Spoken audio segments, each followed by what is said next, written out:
Hello, viewers. Welcome to Science TV 1 p.m. news. I am Catherine Ngovi, and the sign language interpreter voicing is Jedida Wafula. Now, let's focus on the news. President William Ruto has ordered ministries to cut their budgets by 10% in order to reduce spending and save money.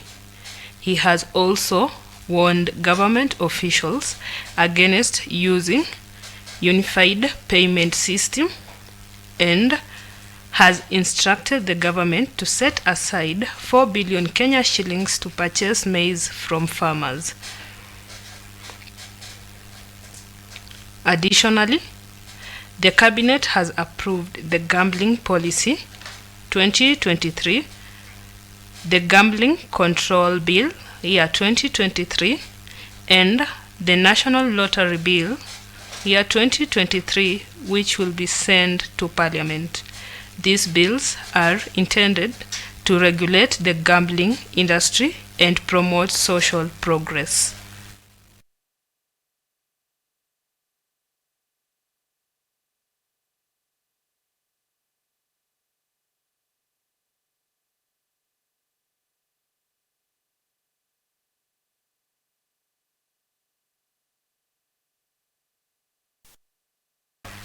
On to our next news item. The graft case against former Treasury Cabinet Secretary Henry Ritich is proceeding Wednesday. Anti-Corruption Court on Tuesday had two witnesses who testified in the case where Rotich and 8 others are charged with 63 billion Kenya shillings Arol Kimwer Dam fiasco. Senior Principal Magistrate Eunice Nyutu presided over the case. On Monday, the Office of the Director of Public Prosecution, that is DPP, said it might review the Aror and Kimwer Dams graft case as witnesses in the case are being released without testifying.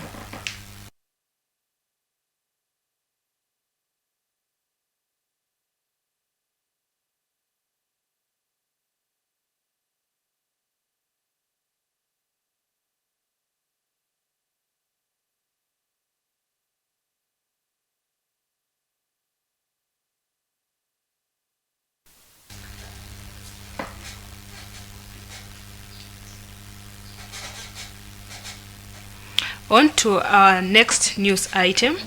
Defense Cabinet Secretary Adan Duale is currently appearing before members of Parliament to answer queries on injured and deceased security personnel who went for a mission in Somalia.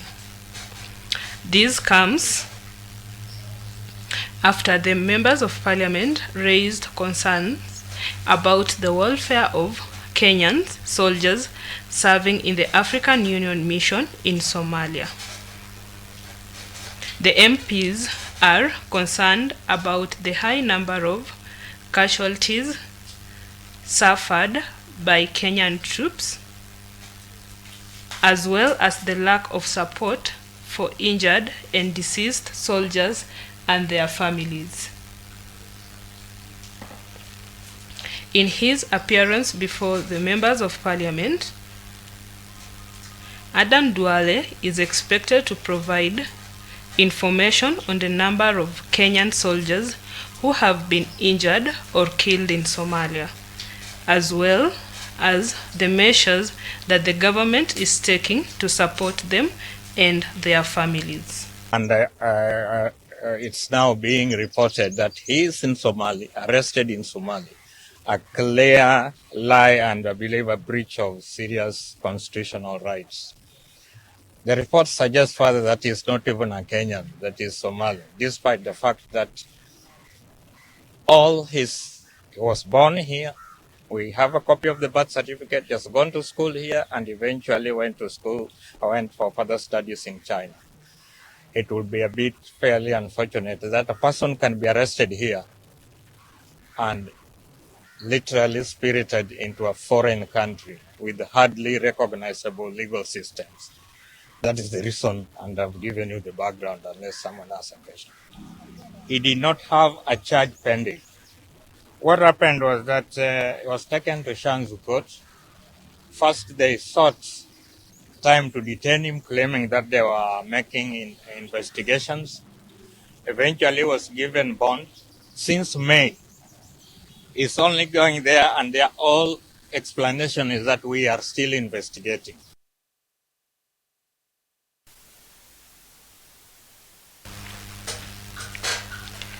And on to our next news item. Elected ward representative in Nyamira County, Dolphin Nyangara Onkoba, has filed a police report after receiving threatening messages from unknown individuals. According to the official, she received the messages on her phone on Wednesday, October 4th, 2023. The messages threatened her life and told her to stop her political activities. Onkoba is a member of the Jubilee Party, which is part of the Azimio One Kenya coalition.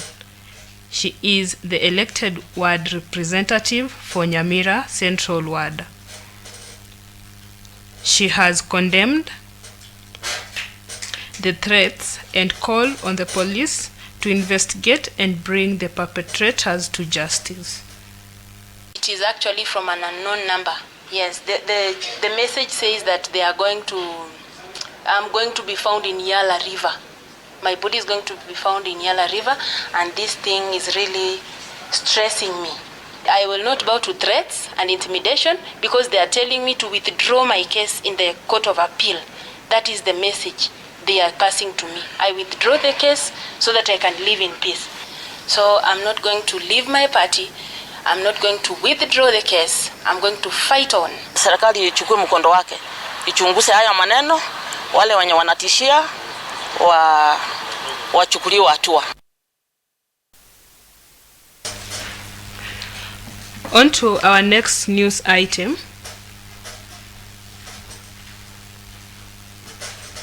Members of Mohabuye village in Malava sub-county, Kakamega, have received over 1.6 million Kenya shillings in compensation from a contractor for destruction caused by tremors during blast mining.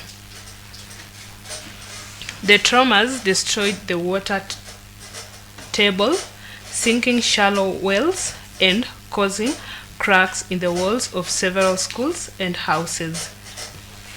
The constructor, Janks Engineering Construction Company, identified the site to mine blast during the construction of Kakamega Webuye Road. The community is grateful for the compensation, which will be used to construct a borehole to serve 100 community members and repair the damaged walls.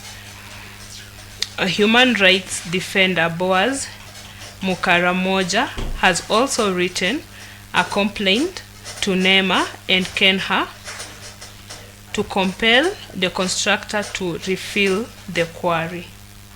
Katika ile blasting kidogo tulipata kwamba shule kama Malava Primary ilikuwa affected na ikakuwa na cracks mingi kwa classes. Malava Girls walivunja fishbond na pia administration block na some classes pia zikakuwa affected, na kwa kuwa na Patience Academy na kwa kuwa pia na Ngovi Primary.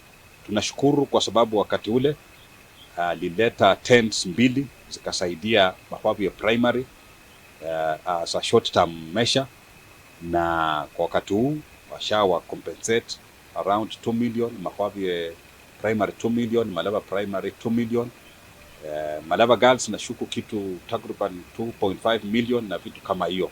At least wanajaribu kurekebisha mahali makosa ilikuwa.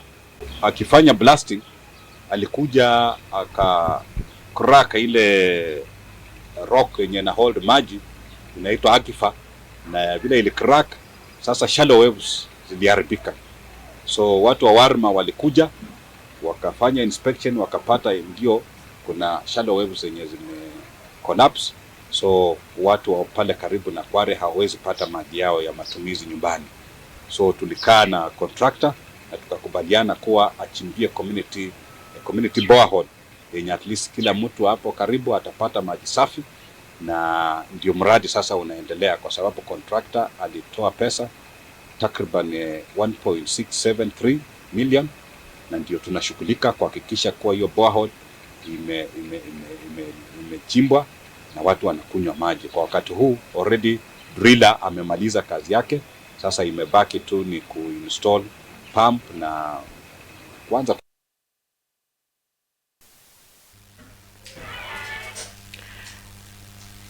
And on to our final news item.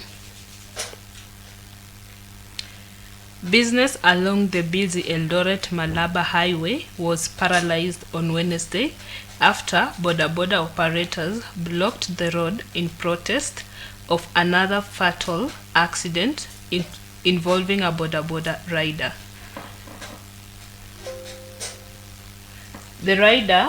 The riders are also demanding that Transport Cabinet Secretary Kipchumba Murkomen visit the area to address the issues of overlapping fuel tankers, which they say is a major hazard to road users.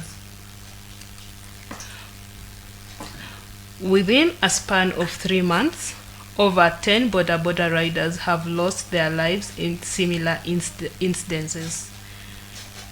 Led by Robert Baraza, the riders have vowed to stage a mass protest on Thursday and demand the transfer of all police officers who have outstayed at the Amagoro and Malaba petrol bases over allegation of